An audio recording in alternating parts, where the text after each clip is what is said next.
मोहब्बत थी, इसलिए मैंने उसके सारे गुनाहों को नज़रअंदाज करते हुए उसे अपना लिया। मेरे पिताजी रोज मुझे एक कड़वा काढ़ा पिलाया करते थे और कहते थे, ये काढ़ा पी लो नहीं तो मैं मर जाऊंगा। मैंने एक दिन काढ़ा पीने से मना कर दिया और अगले ही दिन मेरे पिता इस दुनिया में नहीं रहे। फिर एक दिन काढ़ा का राज जानकर मेरे कदमों के नीचे से ज़मीन निकल गई, क्योंकि वह काढ़ा नहीं, वह तो एक मेरा नाम नफीस है। ये बात उस समय की है जब मेरी उम्र 20 साल थी। हम जॉइंट फैमिली में रहते थे। मेरी माँ के 4 जेठ थे। मेरी माँ सबसे छोटी थी। उन सब की औलादें जवान थी और सब अपने अपने घरों के हो गए थे। सबके यहाँ बेटियाँ थी। मैं ही उस खानदान का एक लौता बेटा था। इसी वजह से सबका लाडला था। खानदान का एक लौता बेटा होने की वजह से सब मुझसे बहुत प्यार करते थे और सब मेरे नखरे उठाते थे। मेरे सारे चाचा मुझे ऐसे प्यार करते जैसे मैं असल में उनका बेटा हूँ। मेरे मुंह से निकली कोई भी ख्वाहिश 2 मिनट में ही पूरी कर दी जाती थी। पर उस घर में एक ही इंसान था जिसने मेरे साथ लाड़ तो क्या, मेरे से प्यार से बात तक नहीं की थी, जिसने मुझे कभी प्यार भरी नज़रों से भी नहीं देखा था, जो मेरा इतना ख्याल भी नहीं रखते थे जितना ख्याल रखना मेरे लिए उनका हक बनता था। उसने कभी मेरी हिम्मत तक नहीं बढ़ाई, कभी मुझे ये नहीं कहा कि मैं उनके लिए अहम हूँ। और वह थे मेरे पिता। मेरे पिता मेरे साथ सौतेले बेटे जैसा सलूक करते थे। मैं पढ़ाई में अच्छा था, हर बार फर्स्ट आता था, फिर भी वह मेरी तारीफ नहीं करते थे। कोई भी अच्छा काम करता तो भी वह मुझसे गुस्सा ही होते। माँ भी अक्सर उनको समझाती कि ऐसा क्यों करते हो तुम सब। रिश्तेदार भी कहते कि इस आदमी को अपने बेटे की कदर ही नहीं है। एक दिन मेरे पिता ने तंग आकर सबके सामने कह दिया कि हाँ, मैं एक बेटे का पिता हूँ तो क्या करूँ, इसमें कौन सी बड़ी बात है। तुम लोगों के घर सिर्फ बेटियाँ हैं, इसलिए तुम्हारे लिए ये बात बड़ी होगी, मेरे लिए कोई बड़ी बात नहीं है। तुम लोगों को इतना एहसास है तो तुम कर लिया करो, इसकी फिक्र उठाओ उसके नखरे, लेकिन मुझे मेरे हाल पर छोड़ दो। मैंने आज तक अपने पिता से कोई बदतमीज़ी नहीं की थी, उनके हुक्म के खिलाफ जाकर कोई काम नहीं किया था। फिर भी उसका रवैया मेरे साथ ऐसा क्यों था, मेरे ये बात बिल्कुल भी समझ नहीं आती थी। मुझे ये भी पता चला कि एक बार मेरी माँ ने मेरे पिता से ज़बरदस्ती तलाक भी ले ली थी, लेकिन फिर उन्होंने दोबारा शादी की थी। पिता ने मुझे इस बात की वजह भी नहीं बताई थी। वह मुझे अपने दुख नहीं बताते थे, पर मेरे तो पिता थे, मैं फिर भी उनसे मोहब्बत करता था। एक चाचा का रवैया भी सबके साथ बहुत ज़्यादा बुरा था, लेकिन वह तो सबके साथ ही ऐसे थे और हम जानते थे कि वह हैं ही ऐसे। लेकिन मेरे पिता में मेरे कज़नों के साथ अच्छे से पेश आते थे, पर मैं उनका अपना बेटा था, लेकिन मुझसे प्यार नहीं करते थे। मैं उनकी मोहब्बत के लिए तरसता रहता था। उसके अलावा हर रात मेरे पिता मुझे एक जहर जैसा कड़वा काढ़ा पिलाते थे। ये काम वो मेरे बचपन से ही कर रहे थे। उन्होंने एक दिन भी गैप नहीं की। पहले मैं छोटा था, उनकी बात मान लेता था, पर मुझे उनका ये रवैया बिल्कुल भी समझ नहीं आता था कि आखिर वह मुझको ये काढ़ा क्यों पिलाते थे। बस एक यही काम था जो वह मेरे लिए करते थे और रात को मेरे कमरे में मेरे लिए वह काढ़ा लेकर आया करते थे और उस वक्त तक मेरे पास ही बैठे रहते थे जब तक मैं उस काढ़े को ना पी लेता। एक दिन वह काढ़ा पीने से मेरी तबीयत बहुत ख़राब हो गई। रात को मेरे सर में बहुत दर्द हुआ, सारा घर बहुत परेशान हो गया और मुझे रात को ही डॉक्टर के पास ले जाया गया। डॉक्टर ने कहा कि आप जो भी पी रहे हैं उसे अब ना पिएं। फिर अगली रात मैंने अपने पिता को वह काढ़ा पीने से मना कर दिया। अपनी सेहत का भी बताया, पर वह नहीं माने, जैसे उनको मेरी कोई फिक्र ही नहीं थी। क्या वह नहीं जानते थे कि मैं रात को अस्पताल से वापस आया हूँ? यहाँ तक कि मैंने अपने पिता को साफ साफ मना कर दिया कि मुझे इस तरह की कोई चीज़ नहीं पीनी है, पर उनको मेरा ज़रा भी फिक्र नहीं थी। सिर्फ इतना फिक्र था कि बस मैं किसी तरह वह जहर जैसा काढ़ा पी लूं। आज पहली बार मैंने ये काढ़ा पीने से मना कर दिया था। मैं अपने इरादे का पक्का था। वह समझ गए थे कि शायद आज मैं उनकी बात नहीं मानूंगा। मैं वह काढ़ा नहीं पिया। वह मेरे मिन्नतें करते रहे। वे बहुत परेशान लग रहे थे। अचानक उनके मुंह से एक ऐसी बात निकल गई जिसने मुझे हैरान कर दिया। उन्होंने इतना कहा कि अगर मैंने वह काढ़ा नहीं पिया तो गजब हो जाएगा। तुम प्लीज़ ये काढ़ा पी लो। अगर तुमने ये काढ़ा नहीं पिया तो क़यामत आ जाएगी। कुछ ऐसा हो जाएगा जो मैं तुम्हें बता नहीं सकता। बस तुम मेरी बात मान लो। पर मैं नहीं माना। वह रोते हुए मेरे कमरे से चले गए। आज मुझे उनके रोने की कोई परवाह ना हुई, बल्कि मैं तो ये सोच रहा था कि इनको अपनी जिद बदलनी होगी। फिर मैं सुकून से सो गया और सुबह एक बुरी खबर के साथ मेरी आँख खुली और वह बुरी खबर सुनकर मेरे पैरों के नीचे से ज़मीन निकल गई। वह बुरी खबर ये थी कि मेरे पिता अब इस दुनिया में नहीं रहे। वे रात को ठीक ठाक सोए और सुबह पता चला कि रात के किसी पहर ही उनकी मौत हो गई थी। उनकी मौत की वजह समझ में नहीं आई। ना तो उनको कोई बीमारी थी और ना उनके साथ कोई हादसा हुआ था। आखिर ऐसा कैसे हो सकता है? मेरे दिमाग में सवाल तो बहुत थे, पर सवालों से ज़्यादा गम था। मेरे पिता ने कहा था कि काढ़ा पी ले, नहीं तो कुछ हो जाएगा। क्या मेरे पिता का इशारा इस तरफ था? और काढ़ा पीने से मेरे पिता की जिंदगी पर क्या असर हो सकता था? ये बात मेरी समझ से बाहर थी, लेकिन मैं खुद को मुजरिम महसूस कर रहा था। क्या मैं अपने पिता की मौत की वजह बना था? अगर मैं वह काढ़ा पी लेता तो आज मेरे पिता जिंदा होते। सवाल और सदमा मिलकर मेरी जान ले रहे थे। मैं एक दिमागी मरीज की तरह बन गया था। मैं बहुत रोया। मेरे लिए ये सदमा बहुत बड़ा था। घर में शोक का माहौल था। माँ भी सदमे में थी। कुछ दिन बाद मैं अपने दोस्त के घर चला गया। वह भी मुझे तसल्ली दे रहा था और वहाँ से आने में लेट हो गया। ये पहली बार था कि मैं अपने पिता की मौत के बाद घर से निकला था। आसमान पर चांद था। उसकी चांदनी सितारों की टिमटिमाती रोशनी ने माहौल को खुशगवार बनाया हुआ था। रात के सन्नाटे में अकेले यात्रा का ये मेरा पहला चांस था। जब मेरे पिता इस दुनिया से गए थे, मैंने वह काढ़ा नहीं पिया था। तब से ही मेरे सर में बहुत दर्द रहने लगा था। ऐसा दर्द जिसको मैं नज़रअंदाज नहीं कर सकता था। मैं एक डॉक्टर के पास गया तो उसने कहा कि शायद टेंशन और सदमे की वजह से आपके सर में दर्द है। पर मैं जानता था कि असल वजह क्या है। ये दर्द तो मेरी जान ही नहीं छोड़ रहा था। घर के हालात भी कुछ अजीब हो गए थे। मेरी एक कज़न सीढ़ियों से गिर गई और उसका सर फट गया। वह बिस्तर पर पड़ी थी कि दूसरी कज़न भी बहुत ज़्यादा बीमार हो गई। मेरे एक चाचा लाइट फिटिंग का काम कर रहे थे और उनके करंट लग गया। और इधर मेरे एक चाचा ने सिर्फ मुझे बताया कि कारोबार में बहुत बड़ा नुकसान हो गया है। अब कारोबार में बहुत ही मुश्किल आ रही है। और मेरी माँ तो तब से ही बीमार थी जब से मेरे पिता इस दुनिया से गए थे। वह तो बिस्तर से ही लगी पड़ी थी। मुझे समझ नहीं आ रहा था कि आखिर ये सब हो क्या रहा है। मेरे सर का दर्द भी जा नहीं रहा था। मैं दवाइयाँ खा खा कर पागल सा हो चुका था।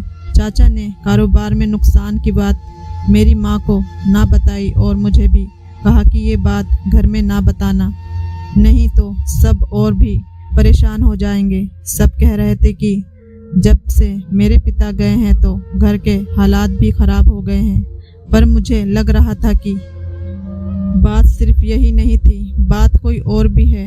फिर मुझे मेरे पिता की बात याद आई कि अगर मैंने वह काढ़ा पीना छोड़ दिया तो सब कुछ खत्म हो जाएगा। मैं अपने पिता के कमरे में गया, तलाश कर रहा था कि वह काढ़ा कैसे बनाते हैं। उनकी एक डायरी मिली जिसमें एक पेज पर कुछ लिखा था। उसको देखकर मैं हैरान रह गया। उस पर शायद किसी का पता लिखा था, जिसके नीचे लिखा था, मुसीबत में इनसे मिलें। मैंने अगले ही दिन वहां जाने के लिए सोचा और मैं जब वहां पहुंचा तो देखकर हैरान हो गया। वह किसी बाबा का घर था। मैं हैरान हुआ। हमारे खानदान में कोई भी ऐसी बातों को नहीं मानता था। मैं अंदर गया और अपने नंबर का इंतज़ार करने लगा। मैंने वहां बैठे कुछ लोगों से उस बाबा के बारे में पूछा तो लोगों ने कहा ये बहुत पहुँचे हुए बाबा हैं। मैंने कहा, आपके यहाँ बाबा आपसे कितने पैसे लेते हैं? कम से कम 1000 रुपये तो लेते ही होंगे। तो वह कहने लगे कि ये 1 रुपया भी नहीं लेते हैं। मैंने कहा, अच्छा, जो अपनी मर्जी से दे जाए क्या वह रख लेते हैं? उसने कहा, नहीं, यहाँ ऐसा कोई रिवाज नहीं है। अगर फिर भी कोई जिद करे कि वह कुछ देना चाहता है तो बाबा उसे कहते हैं कि वह गरीबों में कोई चीज़ बांट दे, उसका फल तुम्हें मिल जाएगा। लेकिन बाबा किसी से 1 रुपया भी नहीं लेते। ये बात सुनकर मैं हैरान हो गया, लेकिन फिर भी मेरा ऐसी चीज़ों पर कोई भरोसा नहीं था। जब मैं बाबा के कमरे में दाखिल हुआ तो वे मुझे देखकर चौंक से गए। उनके चौंकने का तरीका ऐसा था कि मैं भी हैरान हो गया कि आखिर ये क्या सोचकर इस तरह से हैरान हो रहे हैं। और फिर उन्होंने एक बहुत ही अजीब हरकत की। उन्होंने वहाँ बैठे सब लोगों को बाहर भेज दिया। फिर उन्होंने मुझसे ऐसी बात कही कि मैं हैरान हो गया। उन्होंने मुझसे कहा कि तुम अभी तक जिंदा हो, मुझे तो लगा था कि तुम मर गए होंगे। आखिर उनकी इस बात का क्या मतलब था? मैं तो उनको पहली बार देख रहा था और मुझे क्यों मर जाना चाहिए था? मैं उनके सामने बैठा और उनसे पूछा, क्या आप मुझे जानते हैं? मैं तो ज़िंदगी में आपको पहली बार देख रहा हूँ। आपने मुझे देखते ही ऐसी बात क्यों की? आपने उन सबको बाहर क्यों भेज दिया? आखिर क्या बात है, मुझे बताइए। मैंने उनको सब कुछ बताया कि मेरे पिता दुनिया से चले गए हैं और मेरे घर में पता नहीं क्या हो रहा है। सब कुछ तबाह होता जा रहा है, कारोबार भी तबाह होता जा रहा है और घर के लोग भी बीमार हैं। मेरे सर में भी हर वक्त दर्द रहता है। फिर उन्होंने मुझे एक ऐसी बात बताई जिसको सुनकर मैं हैरान रह गया। तुम अपने खानदान में एक अकेले लड़के हो, यानी सारी जायदाद के वारिस, इसलिए तुम्हारे दादा ने सब कुछ तुम्हारे नाम कर दिया था। तुम्हारे बाकी चाचा को ये बात जहर लगी। उन सब की बीवियों ने मिलकर तुम पर बहुत बड़ा काला जादू करवाया था। वह जादू बहुत ही भयानक था। हम भी हैरान थे कि कोई इस कदर पत्थर दिल कैसे हो सकता है कि किसी पर ऐसा जादू करवा सकता है। इस जादू की वजह से तुम बस 2-3 महीने ही जी पाते, पर तुम्हारे पिता जो कि एक अच्छे दिल वाले आदमी थे, उनको सब कुछ पता चल गया था। उसने तुम्हारी माँ को बताया तो उनमें झगड़ा हो गया। तुम्हारी माँ ने गुस्से में आकर तुम्हारे पिता को तलाक भी दे दी थी। फिर तुम्हारी माँ को अपनी गलती का एहसास हुआ तो उसने तुम्हारे पिता से दोबारा शादी कर ली। एक दिन तुम्हारे पिता तुम्हारी माँ को लेकर मेरे पास आए। मैंने उनको सब कुछ बताया, लेकिन उसको फिर भी विश्वास नहीं हुआ। और फिर तुम्हारे पिता ने मुझसे कोई हल पूछा। तब से मैं तुम्हारे पिता को जानता हूँ। मुझे तुम्हारे पिता की बात का यकीन था। मैंने उस जादू का तोड़ तो किया, पर वह जादू बहुत ताकतवर था। ये जादू सिर्फ तुम पर जब तक ही असर कर सकता था जब तक तुम 21 साल के नहीं हो जाते, लेकिन तब तक तुम्हें वह रोज़ मंत्र वाली जड़ी बूटी वाला काढ़ा पीना था। ये जड़ी बूटी वह मुझसे ही ले जाते थे और तुमने वह नहीं पिया। सबसे पहले उस जादू का असर तुम्हारे पिता पर हुआ, क्योंकि वही थे जिसकी वजह से जादू रुका हुआ था, और फिर तुम पर भी उसका धीरे धीरे असर होने लगा। मैं हैरत होकर पूछा कि अगर ये जादू मुझ पर मेरे चाचा ने करवाया है तो फिर उन पर भी मुसीबत क्यों आ रही है? तो बाबा ने बताया कि क्योंकि अब ये जादू ख़त्म होने वाला है, इसलिए उन लोगों पर भी इसका असर हो रहा है। अभी तुम्हारे 21 साल के होने में 15 महीने और बाकी हैं। बस तुम वह काढ़ा पीते रहो और उसके बाद उस जादू का असर ख़त्म हो जाएगा। तुम्हारे पिता तो अब वापस नहीं आ सकते, पर शायद तुम्हारी जान बच जाएगी।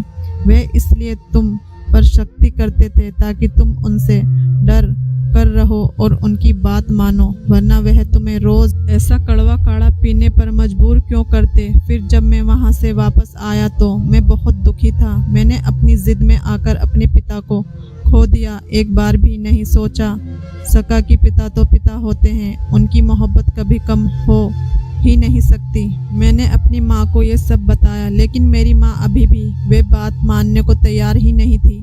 कि उनके ससुराल वाले ऐसा कर सकते हैं। उनका कहना था कि तुम्हें जितनी मोहब्बत मैंने नहीं दी उतनी मोहब्बत मेरी देवरानियों ने और उनके पतियों ने दी है, और मेरा उनके लिए बस यही जवाब था कि उनकी मोहब्बत के पीछे असल में उनका एक मकसद छिपा हुआ था। आपने मेरे पिता की बात ना मानी, यहाँ तक कि उनको एक दफ़ा तलाक भी दे डाली सिर्फ अपने ससुराल वालों के लिए। आप क्यों नहीं समझ रही हैं मेरी बात को? मेरे पिता सच कह रहे थे। मैंने भी उन सारी चीज़ों को महसूस किया है। मैं कोई छोटा बच्चा नहीं हूँ। मेरी माँ ने मेरी कोई बात न मानी। मैंने अपने पिता की वह डायरी अपने पास रख ली और उसमें यह भी लिखा था कि तुम्हारी माँ ये बात भी नहीं मानेगी क्योंकि वह अभी भी इस जादू के असर में है। इसलिए मैंने अपनी माँ को उनके हाल पर छोड़ दिया। अब मैं उस बाबा से ढेर सारी जड़ी बूटी ले आया और घर में बैठकर अपने लिए खुद ही काढ़ा बनाने लगा। फिर मैं ये भी सोचने लगा कि इस काढ़े को बनाने में कितनी मेहनत लगती है और ये काम छुपकर भी करना पड़ता था। मेरे पिता ने मेरी जान बचाने की खातिर क्या कुछ नहीं किया और मैं जाते जाते भी उनसे बदतमीजी कर दी। ये शिकवा मुझे खुद से सारी ज़िंदगी रहेगा। मैं 1 महीने तक वह काढ़ा पिया और 21 साल का होने के बाद मैं शहर चला गया। जाने से पहले मैंने अपने सब घर वालों को कहा कि मैं आपकी झूठी मोहब्बत को आपकी सच्ची मोहब्बत समझता रहा। आप सब ने जो मेरे साथ किया है, आपका मकसद नाकाम हो गया। सिर्फ मेरे पिता की वजह से मेरे पिता वापस नहीं आ सकते, लेकिन मैं आप लोगों को कभी माफ़ नहीं करूँगा।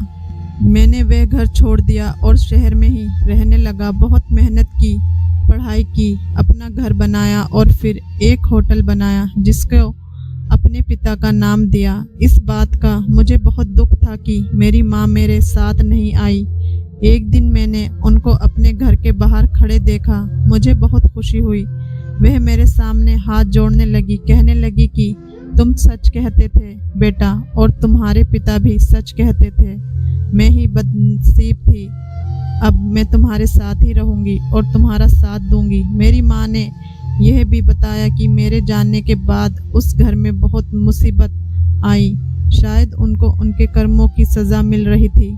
मैंने और मेरी माँ ने अपने ख़ानदानी हिस्से और दौलत के बारे में भी कोई बात न की। मेरी माँ को भी अब दौलत से कोई मतलब नहीं था और मुझे भी नहीं चाहिए थी मेरी ख़ानदानी दौलत, जिसने मेरे अपनों को ही मेरा दुश्मन बना दिया। मैं खुद को बहुत खुशनसीब समझता था। मुझे क्या पता था कि मेरे घर वालों की मोहब्बत के पीछे इतनी नफ़रत भरी पड़ी है। सलाम है मेरे पिताजी को, जिसने सारी ज़िंदगी इस राज को अपने सीने में दफन रखा, सिर्फ इसलिए कि वह मेरी जान बचा सकें। और